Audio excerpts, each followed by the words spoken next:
Welcome to the ZTruth Podcast, where we have transparent, real, and thought-provoking conversations. Hello.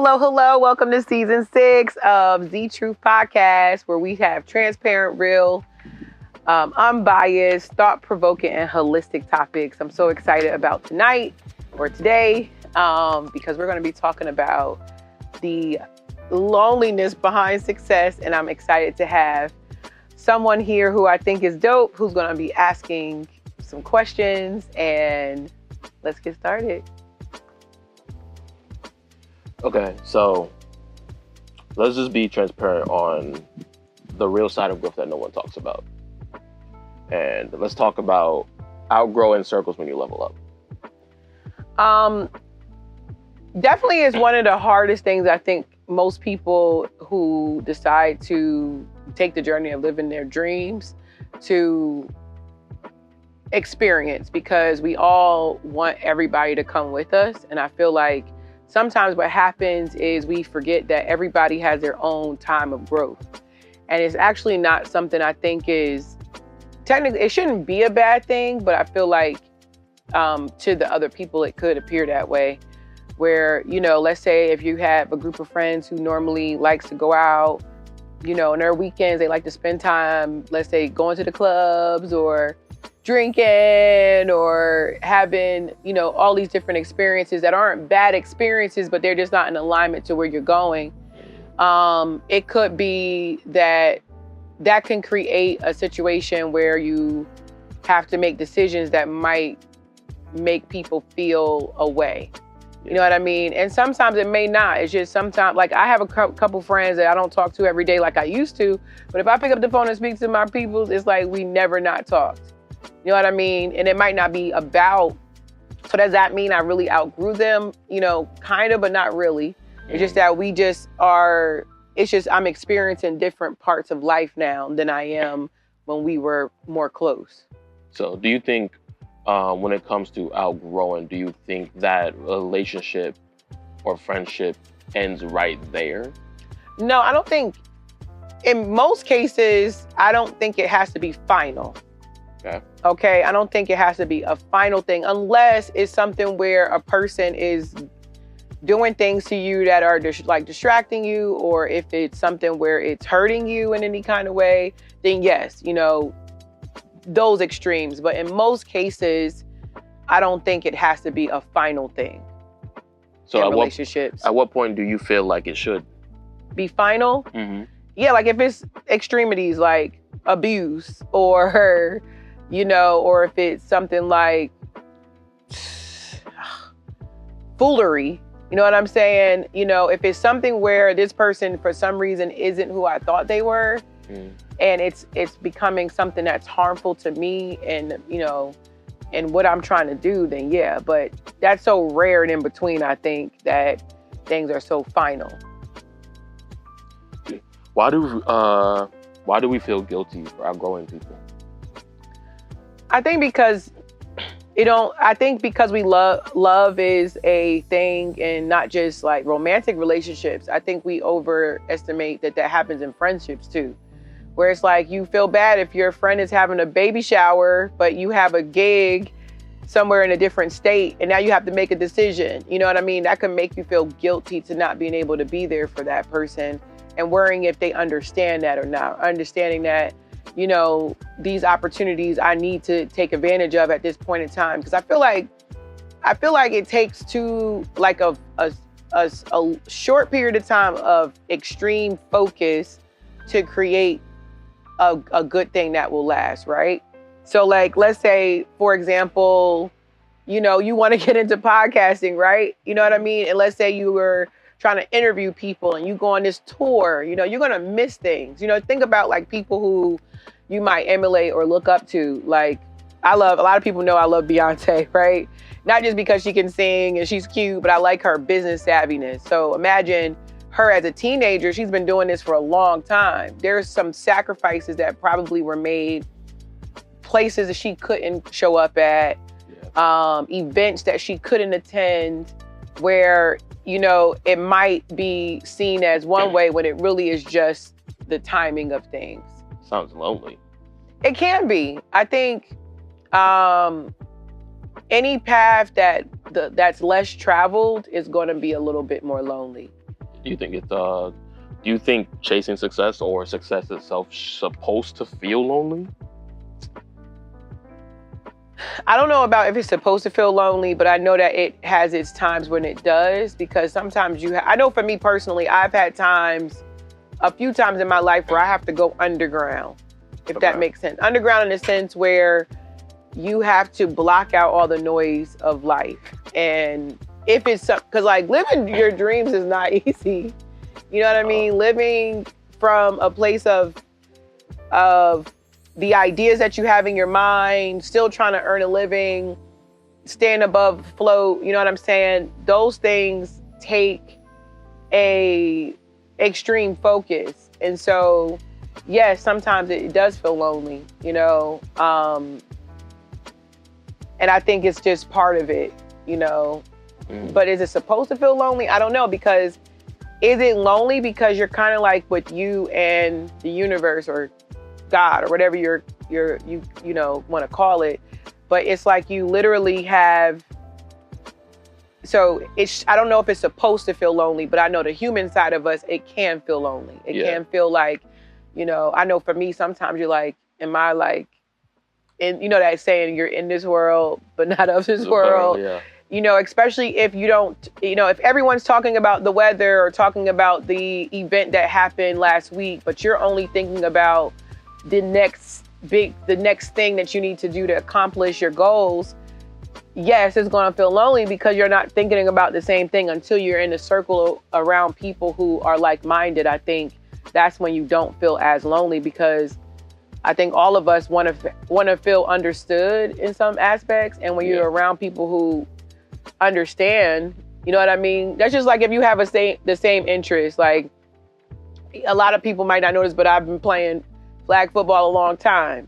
You know, around a certain group of girls, talking about football, I sound crazy.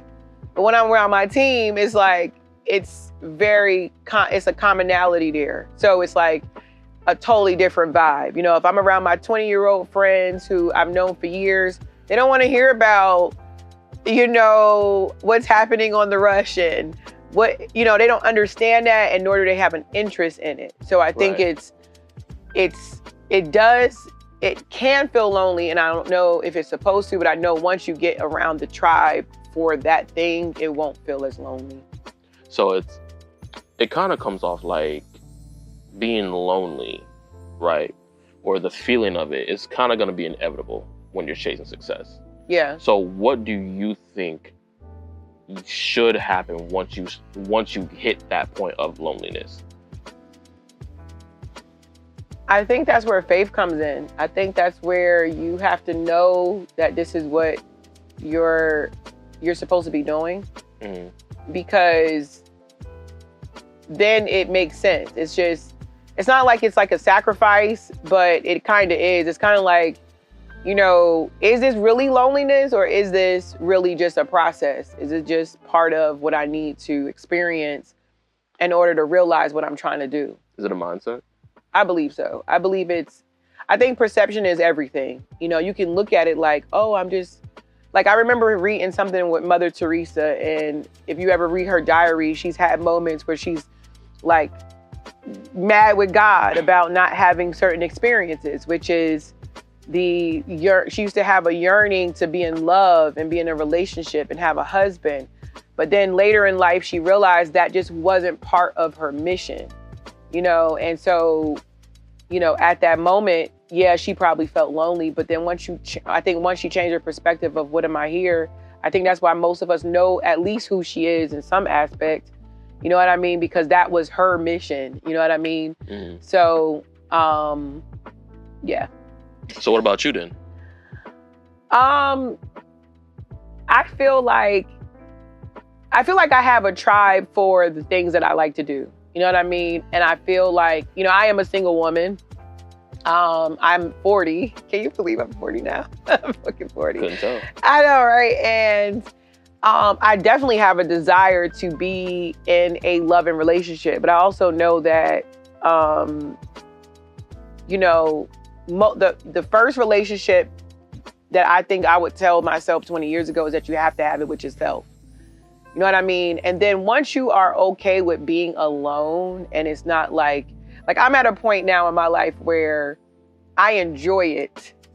You know what I mean? Not like I'm saying that I've never, ever, ever, ever don't want that experience, but I'm saying like I'm very content in being a single woman. You know what I mean? But I also, so it would have to make sense. It would have to make sense for me at this point. You know what I mean? So, and that's not just in romantic relationships. I mean, even in friendships. You know what I mean? Like if I have a choice between going out and at this event with this group of people versus me staying home to prepare for this, and this would have to be option one would have to be more of a feeding for me, if that makes sense. Like not feeding, but like more of it would have to just feel just as good as the other because I enjoy that. Yeah. Yeah, that alone time. The self-fulfillment part. Right. Like, I'm a bookworm. I love to read, and as I grow older, as I grow older, it sometimes feels like I have to cram in that time, right? So when I do have those moments when I can, it's very satisfying. That's what I'll say. And it would have to make sense because when you include other people, sometimes what happens is it can be a good thing and it can also be not such a good thing. You know what I mean? It can be distracting, but it also can be enlightening. It just depends on the environment. Like, how sometimes you get around a group of people and they just invoke some of the best ideas, some of the best experiences and the thoughts because they're bringing in their authentic vibes and the same. So that's like where one of the most beautiful things that I enjoy about networking and people is collaboration. Yeah. That can't happen alone. You know what I mean? So yeah. So based off of your own personal journey, right? What would you say is the common, I don't want to say red flags. I would say, what are the common signs or symptoms that you have either already have done this or you are in the process of outgrowing these people or certain people? Wait, say that again. So based off your experience of your success and your journey towards your success, what are some common signs or signals that you realize that you're either outgrowing this person, like you're in that process of outgrowing them, or you have already outgrown them, like you've overstayed your welcome there? I think through conversation, like say one red flag I would say is, let's say you're given an idea and a person shuts it down. Because you got to understand, people will give their opinion based on what they believe they can do. You know what I mean? And so let's say I've had experiences where I'm like excited about something and then this person or people will be like, well, that's not possible, or that doesn't make sense, or that I think is a red flag. And it's not like they're not telling, because I don't know if you've heard the story with like Jay-Z, and he told his uncle he wanted to be a rapper, and his uncle told him that that's dumb, you need to get a job or whatever. Yeah. They're not telling you that to be malice. They're really just coming from a place of what they believe and what they really believe would be best for you based off their own experiences. So it's not like it's I don't think it's a thing of malice, but I do think it's a thing of you can't have certain things in your mind. Yeah. You know what I mean? And we're influenced by the people around us. You know what I mean? So I feel like that could be a red flag. I also think we give away things. I feel like energy is a dry snitch, right? Where if someone is experiencing success and you can't cheer for them, I think that's a red flag. And vice versa. If you're around people and you're having success and they can't cheer for you, that's a red flag. That's a problem. That's a major problem, because that's saying that it's just not going to be good energy around you. And I feel like energy can be consuming, and it can be a distraction, and it can also be energy boosting type thing. You know what I mean? Like, imagine if you're around your friends and you're like, man, I just got picked up with a gig to help with, damn it, I don't know, who's somebody that you like, that you would be like, oh my gosh, they want me to do their interview. And then they're like, it's about damn time. You'll be like, bitch, you know what I mean? Like, really, versus like, oh my gosh, I'm so excited for you. This is wonderful. You know, those are the experiences that you would want. And if you don't get that, I think it's a major red flag. Major red flag. For sure. Because energy it can be transforming. Yes. And that transformation, sometimes for a lot of people, that's just what they need, an extra booster outside of them, right? Right. Now, since we're talking about that, have you ever dimmed your light to keep others comfortable? Yes. Let's talk Believe it or not, I used to be... Unpack it.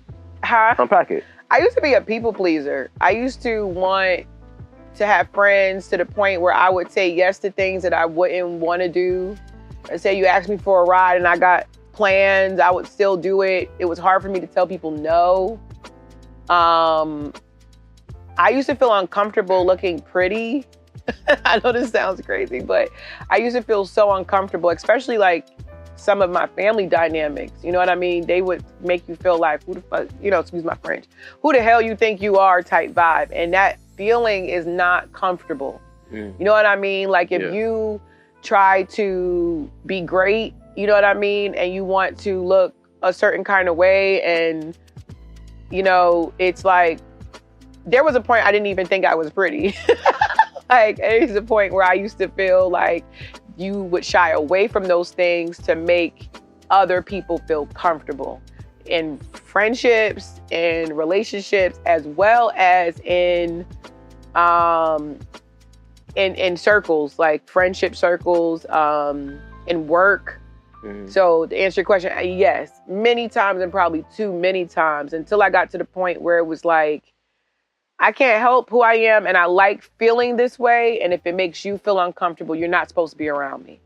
But yes, I have definitely dimmed my light for years upon years. I remember one time I was looking on my Facebook memories, and I had this freaking wig on that was so ugly. And I don't know why I put it on, but when I went back to that moment, I remember I was in a relationship, and he was overly jealous. And I was going away, he wasn't going, and I didn't want him to feel like I was going there to be like attracting anything outside of our relationship. See how crazy that sounds? But that's really why I wore that ugly, rusty, dusty.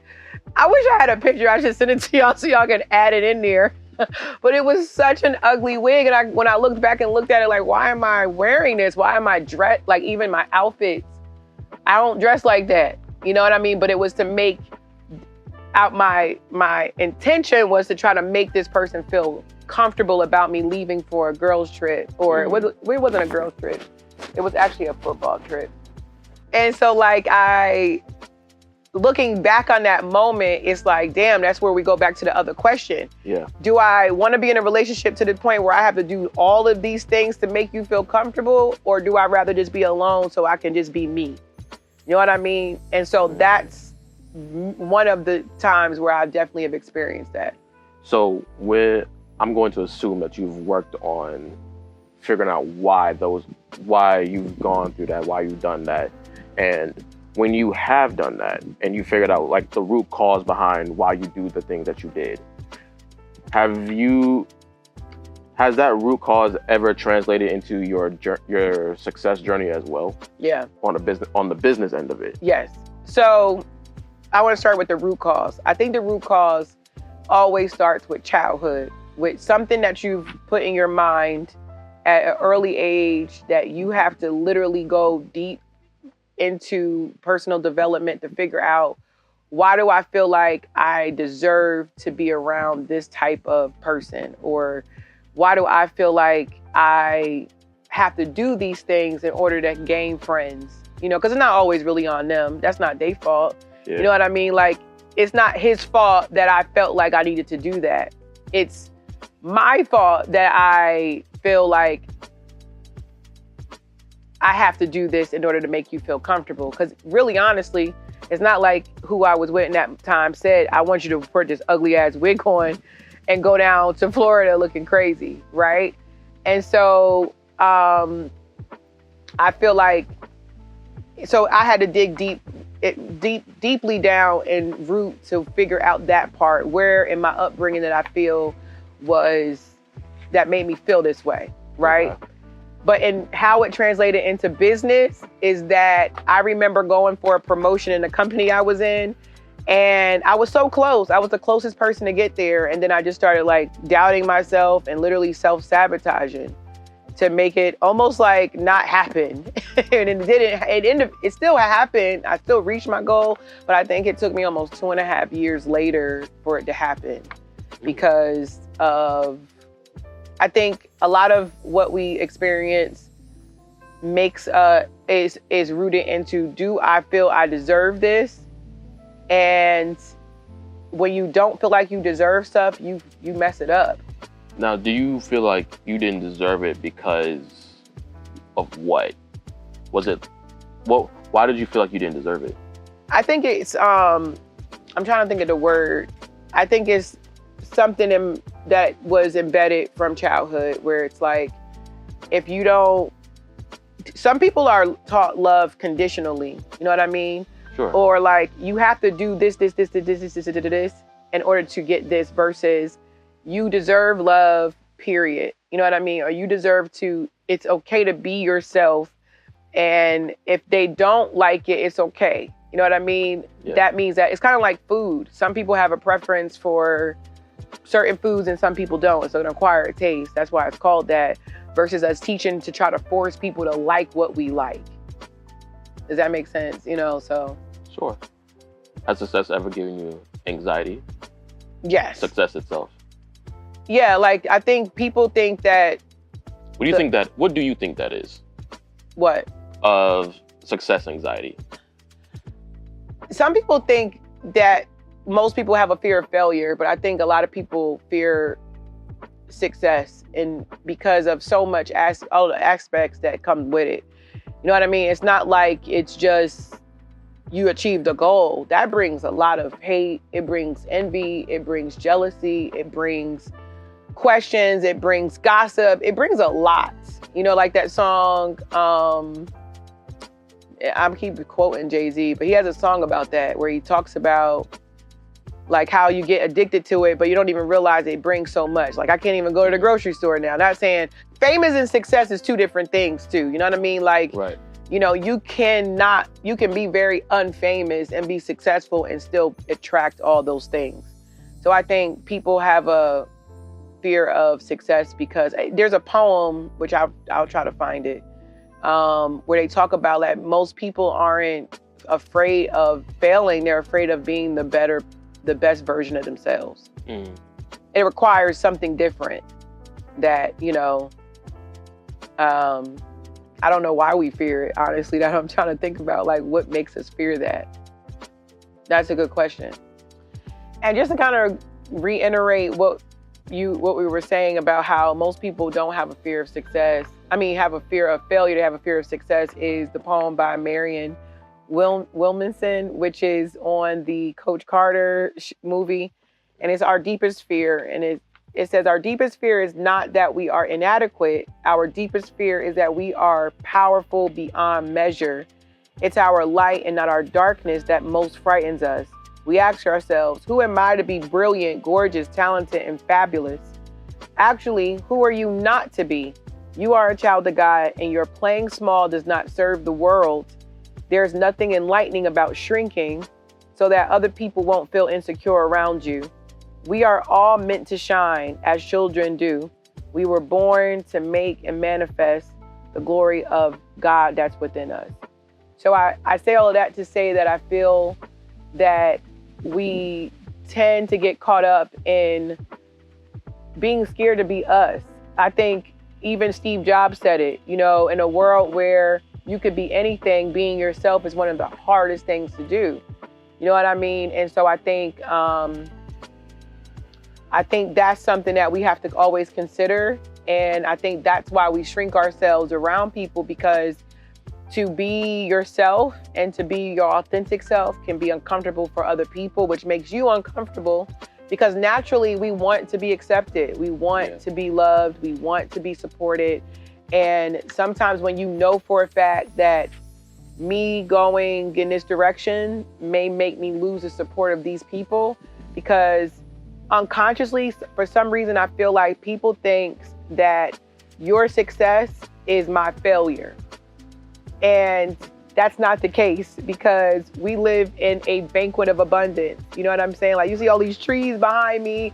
You know, this tree is not worried about how this tree is going to grow, because there's enough space for all of us to grow. But naturally, we don't think that way. You know what I mean? And I think that's just the human in us. But there's enough to go around. There's enough for us. Like, for example, one of my businesses is childcare. It's impossible for me to service every single child in Raleigh, North Carolina. Yeah. You know what I mean? But a lot of people don't think that way. So if another person sets up shop next door to me, they might be thinking this is competition, when in reality, it's not. It's just, you know, in some businesses there is competition, but for the most part, there is too many people to service to think that small. You know what I mean? I can't do everyone's hair around me. I can't fix everyone's car that's in this. You know what I mean? If that's your desire, that's your dream, and you have the same one, it's not going to conflict. But for some reason, people do feel that way. They feel like, you know, if she's doing this, that's a reflection of what I'm not doing. No, it should be an inspiration for you to do whatever it is that you're called to do. Because we're all called to do something. You know what I mean? And so I think that's why it's common. I think that's why I personally, in the past, have shrunken myself, where, you know, and that's where it kind of leads into that stage of isolation. Because we kept calling it loneliness, but I think the better word is isolation. And sometimes in isolation, as long as it ain't jail, that's the only time I think it cannot be. But sometimes even in that, like Gandhi had some of his best writings when he was in jail, right? Yeah. But that's kind of forced isolation, an extremity. Yeah. But in just regular isolation, there is, I believe, blessings that happen. You know what I mean? Things occur when you are locked down, tapped in, as my girl Esther Hicks, I love Abraham and Esther Hicks. They say you be tapped in, turned in, and locked into what it is that you're supposed to be doing. Yeah. You know, So what would you say is necessary and needed for the success, the journey to success? I think faith, focus, and support. You know, sometimes that support is just you and what, you know, because sometimes everyone's not going to see your vision. You know what I mean? So I think your faith is the 100%. You have to believe in yourself. You know what I mean? I think it's like 3 beliefs: yourself, the vision, and the service. Like, sometimes you're not going to know how it's going to work. The how don't matter. What all you need to figure out is why you are supposed to be doing this. You know what I mean? And the how comes. Kind of like this show. You know what I mean? It's like, sometimes I get caught up in the how, but I know I'm supposed to do this. So it's like, shit, let's just get out there, because there's certain components that you will figure out along the way. For sure. You know what I mean? There's certain components that you're going to know that, okay, well, if I add this to the mix, you know, this might not work. It's kind of like the whole theory with Christopher Columbus, right? You can be going in the wrong direction and end up on the right path. It's just that you don't know unless you absolutely just try. You know, like, I feel like I'm quoting everybody, but Martin Luther King said it. You're not going to see the whole staircase. You just got to take the first step and believe in yourself. You know what I mean? That's the main thing that has to happen, because then you'll attract the right things that's supposed to occur. You know what I mean? Yeah. The right people, the right things. But I think most people, and I learned this, God rest his soul, Ali Yassin, he used to have a forum called the Billionaire Mastermind Forum.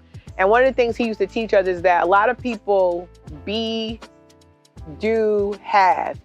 Meaning they have to, most people do, have, do, be. Meaning they have to have it, then they have to, which makes them do it to be it. When it's the reverse, you have to be, then you do it and you'll have it. You have to be it first, whatever that is, whatever that vision is, and think in terms of, it's not really faking it till you're making it. It's kind of like, you can say that, but it's more deeper than that, in my opinion. I feel like you have to be whoever you see when that vision is done. Yeah. And it doesn't matter if you know how it's going to be done. It's just going to be done. And you have to believe, and that sounds absolutely psychotic to some people. Like, what do you mean you got a vision and you don't know how it's going to be done? I don't know how it's going to be done, but it's going to be done. It's kind of like, I don't know if y'all have ever heard the story of Michael Jackson when he was in, and he woke up at 3:00 in the morning and woke up his whole team and like, we got to do this song because Prince going to get it. You know, to certain people, they're like, this dude's freaking psycho. It's 3 a.m. in the morning. No, we got to do it right now. I can't explain it. And now you have this biggest hit in the world where he's a timeless. Mm-hmm. Michael Jackson music is timeless. I have a daycare kid who's 4, somehow knows who Michael Jackson is. His stuff is timeless. So if he didn't act in that moment and not really understanding how that is, we wouldn't know the songs like Thriller and all of these things, because he believed it so much and he saw it in a way in which he had to make sure that he manifested it. Yeah. Now, you mentioned support. What does healthy support look like during success, during the journey of success? Healthy support. What does that look like? So I think healthy support is when you literally have people around you who are going to let you be what you want to be. Meaning like, they're not going to try to convert you into thinking that what you're doing is wrong. Like say, I think if my child came in the house and was like, Ma, I want to start a entertainment business where I go around and dress like a clown and be, you know, this dude for kids, you know, I think healthy support will be like, okay, that's different. You know, let's do it. You know what I'm saying? Versus like, why would you do that? That's stupid. You're going to sign up to be, you know, you're going to buy this stuff and, you know what I mean? Let people fail forward, because you never know. Let's say he becomes this clown and now he has a show. And then remember back in the day, we had the show called Homie Don't Play That. What was that? Living Color? Maybe y'all too young for that. But there was a whole segment in the Living Color where Homie would dress up like a clown and would smack people in the head with socks. I'm showing my age, but my point is that you just never know. Yeah. Let's say the clown end up being it. Who don't know what it is? You know, the scary dude, like, you know, you just never know. So I think healthy support is when you allow people to be, allow people to fail, allow people to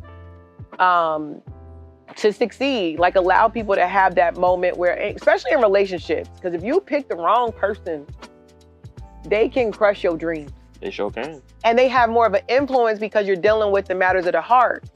You know what I'm saying? And let's say you like, it's so funny because have you ever seen Acrimony, that movie Acrimony? Acrimony? Yeah. So it's like she had a healthy support for him, but I think her support ran out at the very end when he finally made it to where he needed to go. So that's always like a common debate, like who was wrong in this situation, because she had everybody in her ear saying he's trash. And then he ended up being exactly what he set out to do. But she decided to say, F it, I don't want him anymore. But then you get mad because, you know, he gave her everything back. Plus some. So to get upset and be mad and see how the things kind of fell into place where he ended up being with that other woman, she had the healthy success, but she didn't see it through. Yeah. So technically, in my opinion, I don't think she has the right to be upset. You know, you're a psychopath because you're mad because you listen to the other ears versus locking in with that person or locking into your thing. You know what I mean? Because I think one thing that us women do too much of, you'll pour and forget about what you are. Now you have resentment towards this person, and you know, so that's a long explanation, but to answer your question, I think healthy support is to support this person regardless. And if you decided not to support them and then later they blow up, don't be mad. That's your dumbass fault. You know what I'm saying? Like, I told you I saw the vision. You didn't believe in me. And it's okay you didn't believe in me, but don't try to come blow up my boat because I'm obviously talking about the movie. No one tried to blow up my boat. But, you know, literally What about healthy support from yourself? What does that look like? Oof, that's a great question. Healthy support from yourself, I think, is to also not be. We can talk about from other people all day long, but at the end of the day, who's the one taking the journey? Right. So what does that look like? I think you gotta be okay with. Okay, I found this on the web. No. Mind your business, Siri. Okay, so I feel like you have to have an unwavering faith towards it, but you also gotta be somewhat realistic to yourself, meaning that, you know, you gotta live. But some people, if you're going to, so like in the book Think and Grow Rich, he talks about how you gotta have like this obsession with your thing. Yeah. And I think if you are in that state of obsession of your journey, that maybe you should be clear on not including a lot of people. You know what I mean? In regards to like friendships, romantic relationships, and those type of things, because most people are not going to understand that. But if you understand it, I think that's healthy support, where you have to not get caught up in what other people are going to think. And, you know, being also realistic too. Like if you're like 75 and still trying to do a rap career, you know, maybe that might not be the journey. Maybe you should be writing for people. Maybe you're not supposed to be the person, but maybe whatever it is you're supposed to give to someone else. So I think another part of healthy support is being realistic, and maybe I've misinterpreted my vision, but it's still somehow, I don't think God plays with us and plays games with us. I think he gives us visions for a purpose, right? Mm-hmm. So if you see that purpose and you have that vision, it might be that you just misinterpreted it. So I think that's also a part of that healthy success. You know what I mean? Mm. Like maybe you're supposed to be a part of that vision versus the vision is, because a lot of people don't like to be behind the scenes. A lot of people get caught up in power and stuff and like, I'm supposed to be that person, but it's not always the case. Like, you know how many people attached to Beyonce that are millionaires because they help with that vision? You know what I'm saying? So it's just a matter of, you know, like all those songwriters that get credited on that, they don't get seen, but they get checks. You know what I'm saying? And their family gets blessed by that. So I think healthy support for self is not including too many people during your obsession stage, believing in that vision wholeheartedly, where you don't waver from the vision, and also being aware that it could be a different interpretation later down the line. I like it. Yeah.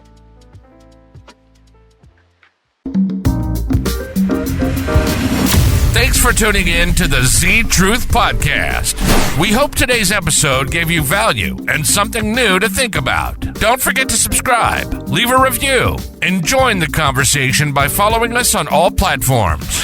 Sharing is caring, so do us a favor and share it with someone who needs to hear the truth.